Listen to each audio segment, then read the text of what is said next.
মদিনার মসজিদে নববী শরীফে আল্লাহ নবী বসে আছেন। মদিনার মসজিদে নববী শরীফে আল্লাহ নবী বসে আছেন।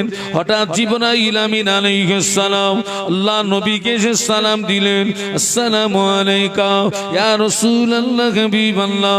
আল্লাহ নবী সালামের জবাব দিয়ে ফেরেশতা জিবরাইল আমিন আলাইহিস সালামের চেহারার দিকে চেয়ে দেখে ফেরেশতা জিবরাইল আমিন আলাইহিস সালাম তত্তর করে কাঁপছে, চোখ দিয়ে টপ টপ করে পানির টুসা গড়িয়ে যায়। আল্লাহ নবী জিজ্ঞাসা করেছিলেন, ইয়া আখি জিবরাইল, ও তুমি প্রতিদিন আল্লাহ পাকের পক্ষ থেকে আমার কাছে সুখবর নিয়ে আসো।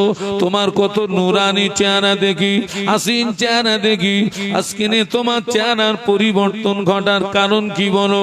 ইয়া রাসূলুল্লাহ হাবিবাল্লাহ, আমি জিবরাইল এই মুহূর্তে আল্লাহ পাকের কঠিন জাহান্নাম থেকে ঘুরে আসলাম।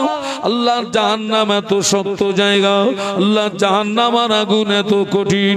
ওই জাহান্নামকে পরিদর্শন করার সঙ্গে সঙ্গে আমার চেহারাটা বিকৃতি হয়ে গিয়ে আমার চোখের পানি গড়িয়ে যায়। আল্লাহ নবী বলেছিলেন, ও ভাই জিবরাইল, জাহান্নামের ভিতরে কি কি পরিদর্শন করলে আমাকে একটু বলো না ভাই, আমাকে একটু শোনাও না ভাই। ইয়া রাসূলুল্লাহ হাবিবাল্লাহ, জাহান্নাম হলো 7টি।